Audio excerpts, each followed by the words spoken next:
ভালো মৃত্যু হোক, সবাই চান তো? কে কে চান না? সবাই চান। আল্লাহ কবুল করুন, বলুন আমিন।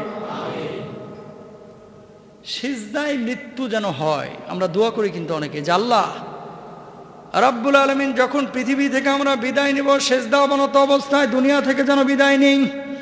আল্লাহ নামাজরত অবস্থায়, রুকুরত অবস্থায় যেন দুনিয়া থেকে বিদায় নিতে পারি, সেই তৌফিক দান করুন। এমন দোয়া করি কি করি না?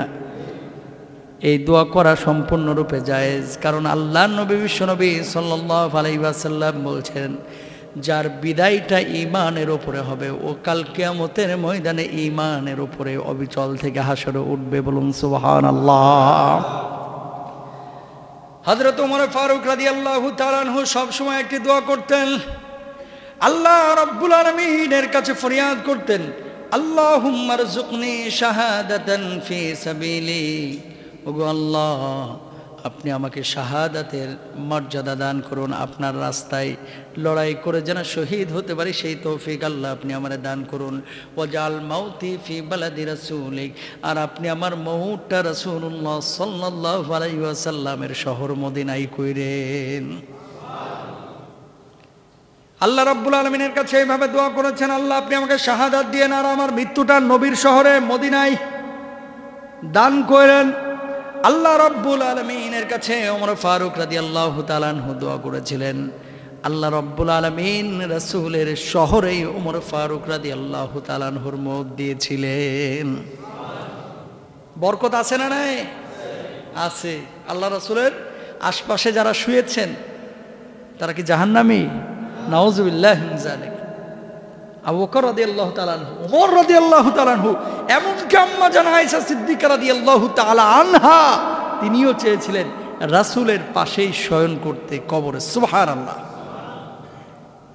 আল্লাহ নবী সাল্লাল্লাহু আলাইহি ওয়াসাল্লাম তিনি আরো বলছেন, কি খেয়াল করুন, ইদা আরাদাল্লাহু বিআবদিন খায়রান ইস্তামালা فقيل كيف يستعمله يا رسول الله قال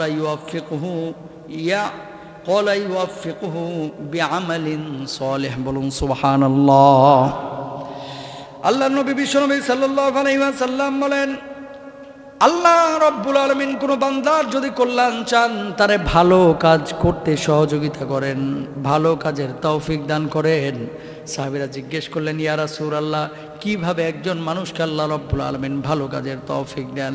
আল্লাহর নবী বিশ্বনবী সাল্লাল্লাহু আলাইহি ওয়াসাল্লাম বললেন, ক্বালা ইউওয়াফিকুহু বিআমালিন সালিহিন ক্বাবলাল মাউত। ওই মানুষটি যখন দুনিয়া থেকে বিদায় নেয়, তার আগে আল্লাহ রাব্বুল আলামিন তারে সৎ কাজের তৌফিক দেন। বুঝেন নাই কথাটা?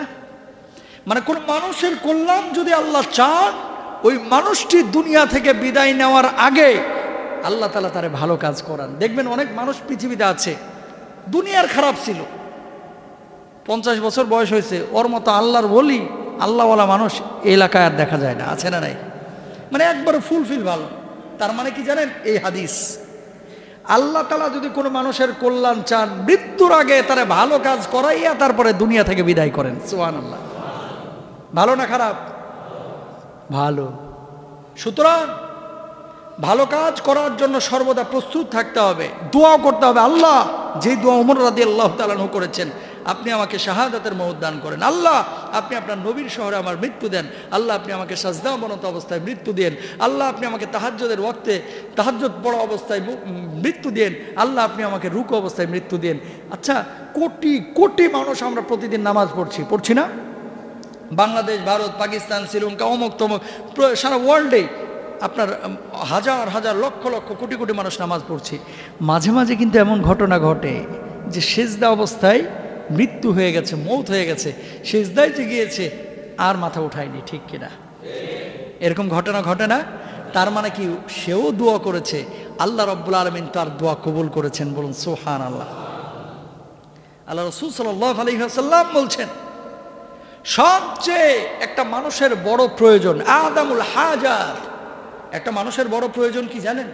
বড় প্রয়োজন, আমরা তো মনে করি বাড়ি গাড়ি বড় প্রয়োজন, সন্তান সন্ততি, স্ত্রী বড় প্রয়োজন, টাকা পয়সা বড় প্রয়োজন, সুন্দর একটা পরিবেশ বড় প্রয়োজন, পড়ালেখা বড় প্রয়োজন। না, সবচেয়ে বড় প্রয়োজন হচ্ছে দুইটা। কয়টা? এক নাম্বার হচ্ছে সুয়ালু হসনুল খাতেমা ওয়া তলাবুল মাগফিরা। এক নাম্বার হচ্ছে শেষ যাওয়াটা, মৃত্যুর সময়টা সুন্দর হওয়া, অর্থাৎ সুন্দরভাবে মৃত্যুবরণ করা। আর 2 নম্বর হচ্ছে আল্লাহ সুবহানাহু ওয়া তাআলার কাছে ক্ষমা চাওয়া, মাগফিরাত পাওয়া। বলুন সুবহানাল্লাহ। একটা মানুষের জীবনে সবচেয়ে বড় প্রয়োজন হচ্ছে 2টা জিনিস। যদি আপনার ভালো মৃত্যু হয়, ঈমান নিয়ে যদি যেতে পারেন, কবরে শান্তি, ঠিক কিনা? ঈমান নিয়ে যেতে পারলে হাসরে শান্তি, ঈমান নিয়ে যেতে পারলে পুলসিরাতে শান্তি, ঈমান নিয়ে যেতে পারলে জাহান্নামে যাওয়া লাগবে না, ঈমান নিয়ে যেতে পারলে ডিরেক্ট জান্নাত। বলুন সুবহানাল্লাহ। তো এই 2টা জিনিস হচ্ছে মানুষের জীবনে সবচেয়ে বড় প্রয়োজন। 2টা জিনিস, এক নম্বর হচ্ছে হসনুল খাতেমা, আর একটা হচ্ছে তলাবুল মাগফিরা। এখন কথা হচ্ছে, সব মানুষ তো আর ঈমানের উপরে মরে না। কিছু মানুষ, তারা কারা? আল্লাহ রাসূলের এই হাদিসটা শুনে তারপর আপনারা সিদ্ধান্ত নেবেন। আল্লাহ নবী কি বলছেন? ইয়াবাসু কুল্লু আবদিন আলা মা মাত আলাইহিল মুমিনু আলা ঈমানিহি ওয়াল মুনাফিকু আলা নিফাকিহি। আল্লাহ সুবহানাহু ওয়া তাআলা প্রত্যেকটি মানুষকে মৃত্যুর সময় তার ওপরেই মৃত্যুবরণ করেন। যদি কেউ ঈমানের ওপরে থাকে, তার মৃত্যুটা ঈমানের উপরে হয়। কেউ যদি নিফাকের উপরে থাকে, তার মৃত্যুটা নিফাকের উপরে হয়। বলুন নাউজুবিল্লাহ। বুঝেন না এই কথা? আপনি যদি খারাপ মানুষ হন, আপনি মনে করেন না যে মৃত্যুর আগে আজরাইল রে একটু ধাক্কা ধুক্কা মাইরা তারপরে কালেমাটা কোনো মতো পড়ে এলাম না, টুটিটা রে এমনভাবে চাইপা ধরবে রে ভাই, ওটা বলার অপেক্ষা রাখেন। এর আগে একদিন আলোচনা করছি না, নিজেও কাঁদছি, আপনারাও কাঁদছিলেন। মালাকুল মউত যখন থাবাটা মারবে, চূর্ণ বিচূর্ণ করে ফেলবে, আপনি মনে করবেন যে কালিমাটা সাইড সুইট দিয়ে বলে ফেলবো। না, আপনাকে ঈমানের উপরে থাকতে হবে, সৎ জীবনযাপন করতে হবে, তাহলেই কালিমা নসিব হবে। ঈমানে নিয়ে আপনি দুনিয়া থেকে বিদায় নেবেন। আর সারা জীবন চামচামি করেছেন, মুনাফিকি করেছেন, মানুষকে গালমন্দ করেছেন, অবৈধ জীবনযাপন করেছেন, মৃত্যুর আগে মনে করবেন যে আপনার মুখ দিয়ে কালিমা আল্লাহ তাআলা নসিব করে দিবেন। কখনো না, ঠিক কিনা? আরেকজনের বউ বাগানে এসে বিয়ে করে 8 মাস সংসার করে এখন কি বাইরে হয়েছে যে না, এটা তো তালাকি হয় নাই, নাম বললাম না, এগুলো বলতেও লজ্জা লাগে।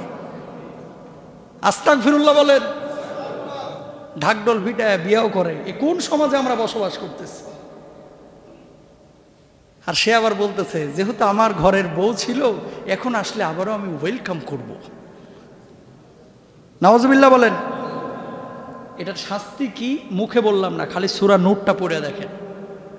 এদের শাস্তি এমন শাস্তি, এটা তো সরাসরি জেনা। বৈবাহিক মানুষ যদি জেনা করে, ইসলামে শাস্তির কথা বলেছে। কি শাস্তি? এর শাস্তি হচ্ছে মৃত্যুদণ্ডের মতো। এরকম অপরাধ, এই ধরনের অপরাধ সমাজে হচ্ছে না। সুন্দর মৃত্যু হবে? হবে না, খারাপ মৃত্যু হবে। শুনেন, তালাক যদি হয়ে যায় আপনার, তালাক যদি হয়ে যায়, স্ত্রীকে যদি আপনি তালাক দেন, ওই স্ত্রী অন্যত্রে বিয়ে বসতে পারবে 3 হাইজের পরে, 3 তুহুর, 3 মাস যখন অতিক্রান্ত হয়ে যাবে, তারপরে অন্যত্রে বিয়ে বসতে পারবে। তবে অবশ্যই প্রথম স্বামীর থেকে তালাক নিতে হবে। মনে রাখবেন, কোনো মেয়ে এ অঞ্চলে কিন্তু আমার কাছে 2-3 বার ফোন গেছে এরকম, এই যে এই সমস্ত কেস, শুধুমাত্র এই ক্রিকেটারদের না, এরকম সাধারণ গার্মেন্টস কর্মীদেরও কিন্তু হয়ে থাকে। রংপুরে বিয়ে করে থুয়েছে, বাচ্চা আছে, এখানে এসে কাজ করতেছে, আরেকটারা বিয়ে করে বসে রয়েছে, ওখানে তালাকি দেয় নাই। হয় না? বহুত ঘটনা হয়। লেবাননও দেখছি, বাঙালি আমাদের কিছু বোন এই কাম করছে। তো শুনেন, এই জিনিসটা সম্পূর্ণ একটা হারাম। যতদিন আপনি তার সঙ্গে সংসার করবেন, ততদিন জেনা হিসেবে গণ্য হবে। বলুন নাউজুবিল্লাহ। আল্লাহ মাফ করবে? আল্লাহ সুবহানাহু ওয়া তাআলা বলেছেন, ওয়াল মুতাল্লাকা ইয়াতারাব্বাসনা বিআনফুসিহিন্না সালাসাতা কুরু।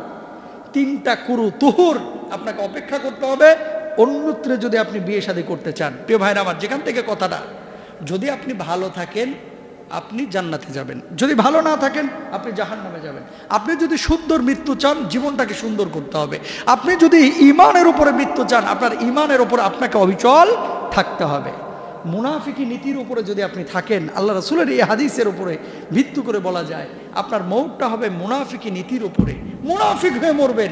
আর মুনাফিক হয়ে যদি আপনি মারা যান, তাহলে কিয়ামতের ময়দানে আপনার পরিণতি কি? ইন্নাল মুনাফিকিনা ফিদ দারকিল আসফালি মিনান নার, আপনার স্থান হবে ওই অমুসলিম বিধর্মী যারা আছে তারা তো জাহান্নামের একটা স্তরে থাকবে, তার চাইতেও নিকৃষ্ট স্তরে থাকতে হবে আপনাকে আমাকে। নাউজুবিল্লাহ বলেন। কেউ কি জাহান্নামে যেতে চায়? না। সুতরাং জীবনটাকে সুন্দর করেন, ঈমান নিয়ে থাকেন, সৎ জীবনযাপন করেন, মৌতটাও সৎ হবে ইনশাআল্লাহ।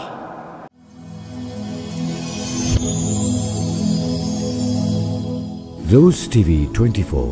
Enjoy by listening to the Holy Quran.